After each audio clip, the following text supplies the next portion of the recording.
നമസ്കാരം, മലയാളി വാർത്തയിലേക്ക് സ്വാഗതം. ഇന്നിപ്പോൾ ഇടതനുകൂലികളുടെയും CPM-കാരുടെയും ഒക്കെ സോഷ്യൽ മീഡിയ പേജുകളിൽ MT വാസുദേവൻ നായരെ പ്രകീർത്തിച്ചുകൊണ്ടും മലയാളത്തിന്റെ പുണ്യമെന്നുള്ള വാചക കസർത്തുകളും കൊണ്ട് നിറച്ചിരിക്കുകയാണ്. ഇതേ ഇടതുകാർ തന്നെ സോഷ്യൽ മീഡിയയിൽ MT വാസുദേവൻ നായരെ പച്ചയ്ക്ക് തെറി വിളിച്ച ഒരു സമയമുണ്ടായിരുന്നു. കേരളം അത് മറന്നിട്ടുണ്ടാകില്ല. കോഴിക്കോട് വെച്ച് നടന്ന ലിറ്ററേച്ചർ ഫെസ്റ്റിവലിൽ പിണറായി വിജയനെ വേദിയിൽ ഇരുത്തിക്കൊണ്ട് ഭരണകൂടത്തിന്റെ ഏകാധിപത്യത്തിനെതിരെ ശബ്ദമുയർത്തിയ MT വാസുദേവൻ നായരെ വലിയ രീതിയിൽ സൈബർ വെട്ടുകിളിക്കൂട്ടം ആക്രമിച്ചിരുന്നു. അന്ന് അവരെ തടയാനോ MT വാസുദേവൻ നായരെ അത്തരത്തിൽ വിമർശിക്കാൻ പാടില്ല എന്ന് പറയാൻ പോലും ഒരു സാംസ്കാരിക നായകന്മാരും രംഗത്തേക്ക് വന്നില്ല. പിണറായി വിജയനെ വേദിയിലിരുത്തി അതിരൂക്ഷമായ രാഷ്ട്രീയ വിമർശനമാണ് MT വാസുദേവൻ നായർ നടത്തിയത്. ഒരു ഭയവും അദ്ദേഹത്തിനുണ്ടായിരുന്നില്ല. ഏകാധിപത്യത്തെ അതിരൂക്ഷ ഭാഷയിൽ അദ്ദേഹം കടന്നാക്രമിക്കുകയായിരുന്നു. സാംസ്കാരിക കേരളം ഒന്ന് ഞെട്ടിപ്പോയി. സാംസ്കാരിക നായകന്മാരെന്ന് നടിക്കുന്ന കുറെ ആൾക്കാരുണ്ടല്ലോ, അവരാണ് അക്ഷരാർത്ഥത്തിൽ ഞെട്ടിയത്. കാരണം ഏകാധിപത്യത്തിനെതിരെ ഒരക്ഷരം പോലും ഉരിയാടാതെ ഈ സാംസ്കാരിക നായകരെന്ന് അവകാശപ്പെടുന്നവർ മൗനം പാലിച്ചിടത്താണ് MT അന്ന് പൊട്ടിത്തെറിച്ച് സംസാരിച്ചത്.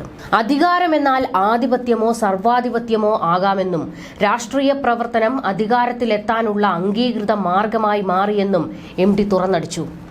ആൾക്കൂട്ടത്തെ എളുപ്പം ക്ഷോഭിപ്പിക്കുകയോ ആരാധകരാക്കുകയോ ചെയ്യാം. തെറ്റുപറ്റിയാൽ അത് സമ്മതിക്കുന്ന ഒരു മഹാരഥനും ഇവിടെ ഇല്ല എന്നും MT പറഞ്ഞു. കോഴിക്കോട് കടപ്പുറത്ത് DC ബുക്സ് സംഘടിപ്പിച്ച 7ാമത് സാഹിത്യോത്സവത്തിലെ ഉദ്ഘാടന വേദിയിലായിരുന്നു MT വാസുദേവൻ നായർ രാഷ്ട്രീയ രംഗത്തെ മൂല്യച്യുതിയെക്കുറിച്ച് തുറന്നടിച്ച് സംസാരിച്ചത്. ഉദ്ഘാടകനായ മുഖ്യമന്ത്രി പിണറായി വിജയൻ വേദിയിലിരിക്കെ അധികാരത്തെയും അധികാരികൾ സൃഷ്ടിക്കുന്ന ആൾക്കൂട്ടത്തെയും അതുവഴി രൂപപ്പെടുന്ന നേതൃപൂജകളെയും കുറിച്ച് MT രൂക്ഷമായ വിമർശനമാണ് തൊടുത്തുവിട്ടത്. അധികാരമെന്നാൽ ജനസേവനത്തിന് കിട്ടുന്ന മെച്ചപ്പെട്ട അവസരമെന്ന സിദ്ധാന്തത്തെ എന്നോ കുഴിച്ച് വെട്ടിമൂടി. റഷ്യൻ വിപ്ലവത്തിൽ പങ്കെടുത്ത ജനാവലി ആൾക്കൂട്ടമായിരുന്നു. ആ ആൾക്കൂട്ടത്തെ എളുപ്പം ക്ഷോഭിപ്പിക്കാം, ആരാധകരാക്കാം. ഭരണാധികാരികൾ എറിഞ്ഞു കൊടുക്കുന്ന ഔദാര്യ തുണ്ടുകളല്ല സ്വാതന്ത്ര്യമെന്നും MT വെട്ടിത്തുറന്നു പറഞ്ഞു. മുഖ്യമന്ത്രി പിണറായി വിജയന്റെ സർവാധിപത്യത്തിനെതിരെ തുറന്നടിച്ച MT വാസുദേവൻ നായർക്ക് അന്ന് കയ്യടികളായിരുന്നു കേരളം കൊടുത്തത്. കാരണം അന്ന് വരെ ഇത്തരത്തിൽ ഒരു മഹാപ്രതിഭ ഈ സർക്കാരിനെതിരെയോ ഇവരുടെ ആധിപത്യത്തിനെതിരെയോ തുറന്നടിച്ച് സംസാരിച്ചിരുന്നില്ല. കാരണം ഇടതിനെ താങ്ങി നിന്നാലേ എന്തെങ്കിലുമൊക്കെ നേട്ടങ്ങൾ ഉണ്ടാകൂ എന്ന് കരുതുന്നവരായിരുന്നു സാംസ്കാരിക നായകരെന്ന് നടിച്ചവരിൽ പലരും. പക്ഷേ MT അത്തരത്തിലൊരാളായിരുന്നില്ല. പിണറായി വിജയന് നേരെ വിമർശനം ചൊരിഞ്ഞതിന് സൈബർ അടിമകൾ വലിയ രീതിയിൽ MT വാസുദേവൻ നായർക്കെതിരെ വിമർശനങ്ങൾ ചൊരിഞ്ഞു. അദ്ദേഹത്തെ സൈബർ ഇടത്തിൽ വേട്ടയാടി. വിമർശനങ്ങൾക്ക് നേരെ പുച്ഛം ചൊരിയുന്ന പിണറായി വിജയൻ അന്ന് പക്ഷേ MTയുടെ വാക്കുകൾക്കെതിരെ ഒരക്ഷരം മിണ്ടിയില്ല. മാത്രമല്ല CPM-ന്റെ മുതിർന്ന നേതാക്കൾ ആരും തന്നെ MTക്കെതിരെ ഒരു ശബ്ദവും ഉയർത്തിയില്ല. കാരണം MT ആയതുകൊണ്ട് മാത്രമാണ് ഇവരെല്ലാം നാവടക്കിയത്. DYFI-യും SFI-യും ഒക്കെ പഞ്ചപുച്ഛമടക്കി നിൽക്കേണ്ടി വന്നു.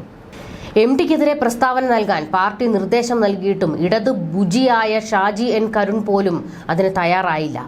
സാംസ്കാരിക ലോകത്തും ഇടതുമുന്നണിയും പിണറായി വിജയനും ഒറ്റപ്പെടുന്ന കാഴ്ചയാണ് അന്ന് കേരളം കണ്ടത്. ഇടതുമുന്നണി ഇത്തരത്തിൽ ഒറ്റപ്പെടുന്നത് ആദ്യ സംഭവമായിരുന്നു. എന്നാൽ MTക്ക് പിന്നിൽ ആരുമില്ലെന്ന് പാർട്ടി കണ്ടെത്തി. സ്വന്തം മനസ്സിൽ തോന്നിയ കാര്യങ്ങളാണ് അദ്ദേഹം വെട്ടിത്തുറന്ന് പറഞ്ഞത്. KK ശൈലജയെയും തോമസ് ചാഴിക്കാടനെയും വേദിയിലിരുത്തി അപമാനിച്ച പിണറായിക്ക് കിട്ടിയ കിടിലൻ മറുപടിയായിരുന്നു MTയുടെ നാവുകളിൽ നിന്ന് വന്നത്. തെറ്റുപറ്റിയാൽ അത് സമ്മതിക്കുന്ന ഒരു മഹാരഥനും ഇവിടെ ഇല്ല എന്ന് പറഞ്ഞ MT ഇക്കാര്യത്തിൽ EMSനെയാണ് ഉദാഹരിച്ചത്. നയിക്കാൻ ഏതാനും പേരും നയിക്കപ്പെടാൻ അനേകരും എന്ന സങ്കല്പത്തെ മാറ്റിയെടുക്കാൻ EMS എന്നും ശ്രമിച്ചു.